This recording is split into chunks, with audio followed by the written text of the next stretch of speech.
ನಮಸ್ಕಾರ ವಿದ್ಯಾರ್ಥಿಗಳಿಗೆ. ಇವತ್ತು ನಾನು ನಿಮ್ಗೆ ಸಂಧಿ ಅಂದ್ರೆ ಏನನ್ನದ ಒಂದು ಕಾನ್ಸೆಪ್ಟ್ ಅನ್ನ ನಿಮಗೆ ಮನ ಮುಟ್ಟುವಾಗ ಹೇಳ್ತೀವಿ.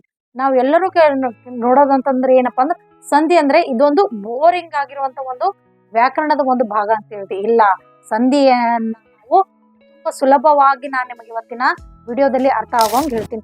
ಏನಿದೆ ಸಂಧಿಯಲ್ಲಿ? ಕನ್ನಡದ 49 ಅಕ್ಷರಗಳನ್ನ ನಾವು ಮೂಲ ಪರಿಚಯವನ್ನ ಮಾಡ್ಕೊಂಡೇವೆ ಅಂತಂದ್ರ ಸಂಧಿಯನ್ನ ಅತಿ ಸರಳವಾಗಿ ನೆನಪಿನಲ್ಲಿ ಇಟ್ಕೊಳ್ಬೇಕು. ಏನಿದೆ? ಹ್ರಸ್ವ ಸ್ವರಗಳು ಹೋಗಿ ದೀರ್ಘ ಸ್ವರಗಳಾಗ್ತವೆ, ಅಲ್ಪ ಪ್ರಾಣ, ಮಹಾಪ್ರಾಣ, ಇವೆಲ್ಲವನ್ನು ನಾವು ಚೆನ್ನಾಗಿ ಅಧ್ಯಯನ ಮಾಡಿದೆವು ಅಂದ್ರೆ ಸಂಧಿ ಅಂತ, ಯಾವ ಸಂಧಿ ಅಂತ ನಾವು ಈಸಿಯಾಗಿ ಕಂಡುಹಿಡಬಹುದು. ಹಾಗಾದರೆ ಸಂಧಿ ಅಂದ್ರೆ ಏನು? ನೀವು ಹೇಳ್ಬೇಡಿ, ನಾನು ಹೇಗೆ ಹೇಳಿದ್ದನೋ ಆಗ ನೀವು ಹೇಳ್ಬೇಡಿ. ಏನಂತಂದ್ರೆ, ನಮ್ಮ ಶಿಕ್ಷಕರು ಬಂದ್ರಪ್ಪ ಒಂದು ಸಾರಿ ಕ್ಲಾಸ್ನೊಳಗೆ ಬಂದು ಏನ್ ಕೇಳಿದ್ರು ಅಂತಂದ್ರೆ, ಗುಂಡ ಅನ್ನುವಂತ ಹುಡುಗನಿಗೆ ಎದ್ದಿಸಿ ಏನ್ ಕೇಳಿದ್ರು, ಸಂಧಿ ಅಂದ್ರೆ ಏನು ಅಂತಂದ್ರೆ, ಗುಂಡ ಏನ್ ಹೇಳಿದನು ಗೊತ್ತಾ? ಕುಲಕರ್ಣರ ಮನೆಯಲ್ಲಿ ಹೋಗಿ ಶ್ರೀಕರಣವನ್ನೊಳದೆ ವ್ಯಾಕರಣ ಅಂತಂದ್ರೆ ಸಂಧಿ. ಹಾಗಾದ್ರೆ ಸಂಧಿ ಅಂದ್ರೆ ಏನಪ್ಪಾ ಅಂತ ಹೇಳಿದ್ರೆ, ನಮ್ಮ ಮನೆ ಅಕ್ಕಪಕ್ಕದಲ್ಲಿ ಓಡಾಡುವಂತ ಸಂಧಿಗೆ ಸಂಧಿ ಅಂತ. ಆ ಸಂಧಿ ಅಲ್ಲ ಮಕ್ಕಳೇ, ಇದು ಕನ್ನಡ ವ್ಯಾಕರಣದಲ್ಲಿ ಬರುವಂತ ಒಂದು ಇಂಪಾರ್ಟೆಂಟ್ ಆಗಿರುವಂತ ಸಂಧಿಗಳು. ಸಂಧಿಗಳು ಅಂತಂದ್ರ ಎರಡು ಅಕ್ಷರಗಳು ಕಾಲ ವಿಳಂಬವಿಲ್ಲದೆ ಕೂಡುವುದಕ್ಕೆ ಸಂಧಿ ಅಂತ ಕರೀತಾರೆ. ಏನು ಅಂತಂದ್ರೆ ಎರಡು ಅಕ್ಷರಗಳು ಏನಾಗ್ಬೇಕು ಅಂತಂದ್ರೆ ಕಾಲ ವಿಳಂಬವಿಲ್ಲದೆ ಕೂಡುವಂಥದ್ದನ್ನ ಸಂಧಿ ಅಂತ ಕರಿತೀವಿ. ಹಾಗಾದ್ರೆ ಸಂಧಿಯಲ್ಲಿ ಎಷ್ಟು ಪ್ರಕಾರಗಳು? ಸಂಧಿಯಲ್ಲಿ 2 ಪ್ರಕಾರಗಳು. ಒಂದು ಕನ್ನಡ ಸಂಧಿ, ಎರಡನೇದು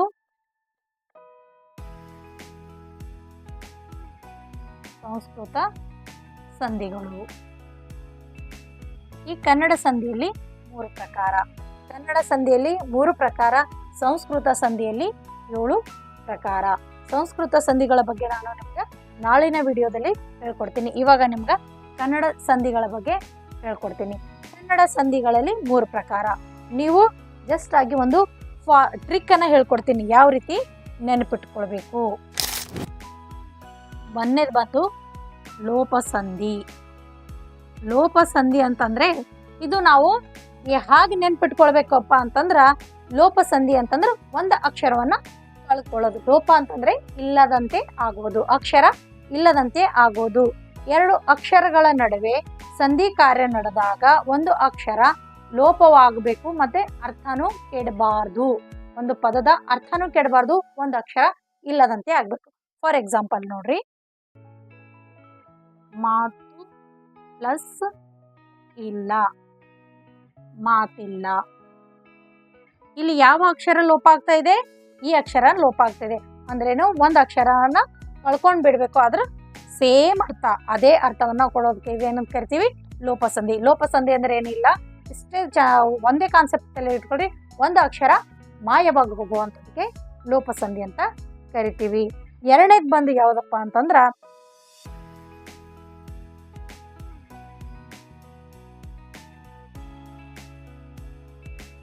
ಆದೇಶ ಸಂಧಿ.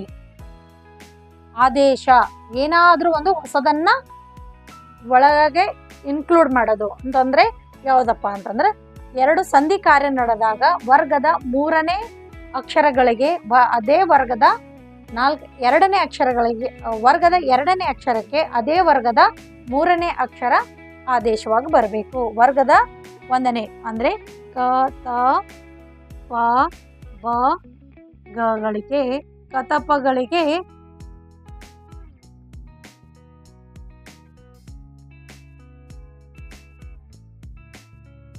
ಗ, ದ, ಬಗಳು ಬರಬೇಕು. ಈ ಕತಪಗಳಿಗೆ ಗದಬಗಳು ಆದೇಶವಾಗಿ ಬಂದು ಅಂತಂದ್ರೆ ಇದನ್ನ ಆದೇಶ ಸಂಧಿ ಅಂತ ಕರಿತೀವಿ. 2 ಅಕ್ಷರಗಳು ಅಂತಂದ್ರೆ ವರ್ಗದ 1ನೇ ಅಕ್ಷರಕ್ಕೆ ಅದೇ ವರ್ಗದ 3ನೇ ಅಕ್ಷರವನ್ನ ನಾವು ಸೇರಿಸಿ ಬರೆದೇವೆ ಅಂತಂದ್ರೆ ಅದನ್ನ ಆದೇಶದಂದ್ರೆ ಕ ಇತ್ತದಲ್ಲಿ ಅದೇ ಜಾಗದಲ್ಲಿ ಗ ಬರಬೇಕು. ಹೇಗಪ್ಪ ಅಂತಂದ್ರೆ, ಫಾರ್ ಎಕ್ಸಾಂಪಲ್ ತಿಳಿಸ್ತೀನಿ ನೋಡ್ರಿ ನಾನು ನಿಮ್ಗೆ. ಇವಾಗ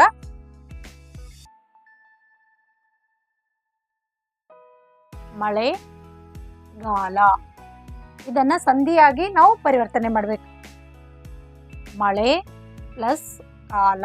ಇಲ್ಲಿ ನೋಡ್ಬೇಕು, ವರ್ಗದ 1ನೇ ಅಕ್ಷರಕ್ಕೆ ಅದೇ ವರ್ಗದ 3ನೇ ಅಕ್ಷರ ಇಲ್ಲಿ ಏನಾಗ್ತಾ ಇದೆ ಅಂತಂದ್ರೆ ಆದೇಶವಾಗಿ ಬರ್ತದ. ಇದಕ್ಕೆ ಮಳೆಗಾಲ ಅಂತ ಕರಿಬಹುದು. ಇನ್ನೊಂದು ಉದಾಹರಣೆ ಅಂದ್ರೆ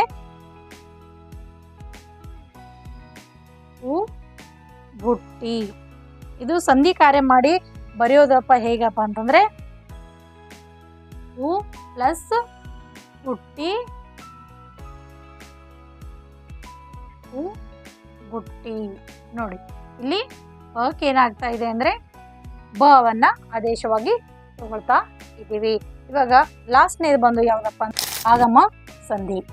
ಈ ಆಗಮ ಸಂಧಿ ಅಂತಂದ್ರೆ ಏನಪ್ಪಾ ಅಂದ್ರೆ 2 ಅಕ್ಷರಗಳ ನಡುವೆ ಸಂಧಿ ಕಾರ್ಯ ನಡೆದಾಗ ಉತ್ತರ ಪದದ ಅಂತ್ಯದಲ್ಲಿ, ಉತ್ತರ ಪದದ ಆದಿಯಲ್ಲಿ ಅಂತಂದ್ರೆ ಇದನ್ನ ನಾವು ಮೊದಲನೇ ಪದವನ್ನ ಪೂರ್ವ ಪದ, 2ನೇ ಪದವನ್ನ ಉತ್ತರ ಪದ ಅಂತ ಕರಿತೀವಿ. ಮೊದಲ ಏನು ಅಕ್ಷರ ನಾವು ಇಲ್ಲಿ ಪದವನ್ನ ಬರಿತೀವೋ ಅದನ್ನ ಪೂರ್ವ ಪದ, 2ನೇದಾಗಿ ಬರೆಯೋದಂತನ್ನ ಉತ್ತರ ಪದ. ಇವೆರಡು ಪದಗಳ ಮಧ್ಯದಲ್ಲಿ ಸಂಧಿ ಕಾರ್ಯ ನಡೆದಾಗ ಈ ಉತ್ತರ ಪದದ ಆದಿಯಲ್ಲಿ ಅಂದ್ರೆ ಮೊದಲನೇ ಅಕ್ಷರಕ್ಕ ಯ ಅಥವಾ ಓಕಾರವನ್ನ ಹೊಸದಾಗಿ ಸೇರಿಸ್ಕೊಂಡು ನಾವು ಬರೆಯೋದಕ್ಕೆ ಏನಂತ ಕರಿತೀವಿ? ಆಗಮ ಸಂಧಿ ಅಂತ ಕರಿತೀವಿ. ಫಾರ್ ಎಕ್ಸಾಂಪಲ್ ನೋಡ್ರಿ, ಗುರು ಅನ್ನು, ಗುರು ಅನ್ನು. ಈಗ ನಾವು ಸಂಧಿ ಕಾರ್ಯ ಮಾಡಿ ಬರಿಬೇಕಂತಂದ್ರ ಗುರು ಪ್ಲಸ್ ಅನ್ನು, ಗುರು ವನ್ನು ಅಂತ ಬರಿಬೋದು. ಇದು ಯಾವುದಪ್ಪ ಅಂದ್ರೆ ವಕಾರ. ವಕ ಬಂತಂದ್ರೆ ಉತ್ತರ ಪದದಲ್ಲಿ ವ ಬಂತಂದ್ರೆ ಅದನ್ನ ವಕರಾಗಮ ಸಂಧಿ ಮತ್ತು ಯ ಬಂತಂದ್ರೆ ಅದನ್ನ ಯಕರಾಗಮ ಸಂಧಿ ಅಂತ ಹೇಳ್ಬೋದು. ಇದು ಆದೇಶ ಸಂಧಿಗೆ ಫಾರ್ ಬೆಸ್ಟ್ ಎಕ್ಸಾಂಪಲ್ ಅಂತ ನಾವು ಹೇಳ್ಬೋದು. ಈಗ ಇನ್ನೊಂದು ಏನಪ್ಪಾ ಅಂತಂದ್ರೆ ಆಗಮ ಸಂಧಿಗೆ ಇನ್ನೊಂದು ಉದಾಹರಣೆ ಯಾವ್ದು ಅಂತಂದ್ರ ಮನೆಯನ್ನು, ಮನೆಯನ್ನು ಅನ್ನೋದನ್ನ ತಗೋಬೇಕು. ಮನೆ ಪ್ಲಸ್ ಅನ್ನು, ಮನೆಯನ್ನು. ನೋಡಿ ಇಲ್ಲಿ ಉತ್ತರ ಪದದ ಆದಿಯಲ್ಲಿ ಏನಾಗ್ತಾ ಇದೆ? ಓಕೆ, ಏನ್ ತಗೋತಾ ಇದ್ದೀವಿ ನಾವು? ಯ ಅಕ್ಷರವನ್ನ ಹೊಸದಾಗಿ ತಗೊಂಡು ಹೇಳ್ತಾ ಇದೆ. ಇದು ಆಗಮ ಸಂಧಿಗೆ 2ನೇ ಉದಾಹರಣೆಯಾಗಿದೆ. ವ ಬಂತಂದ್ರೆ ವಕರಾಗಮ ಸಂಧಿ, ಯ ಬಂತಂದ್ರೆ ಯಕರಾಗಮ ಸಂಧಿ ಅಂತ ನಾವು ಇದನ್ನ ಹೇಳಬಹುದು. ಇಲ್ಲಿಗೆ ನೀವು ಕನ್ನಡದ 3 ಸಂಧಿಗಳ ಬಗ್ಗೆ ಚೆನ್ನಾಗಿ ಹೇಳ್ಕೊಟ್ಟಿದ್ದೀನಿ. ಇನ್ನು ಸಂಸ್ಕೃತ ಸಂಧಿಗಳ ಬಗ್ಗೆ ಮುಂದಿನ ವಿಡಿಯೋದಲ್ಲಿ ಸವಿಸ್ತಾರವಾಗಿ ಹೇಳ್ತಾ ಇದ್ದೀನಿ. ಬಾಯ್ ಬಾಯ್.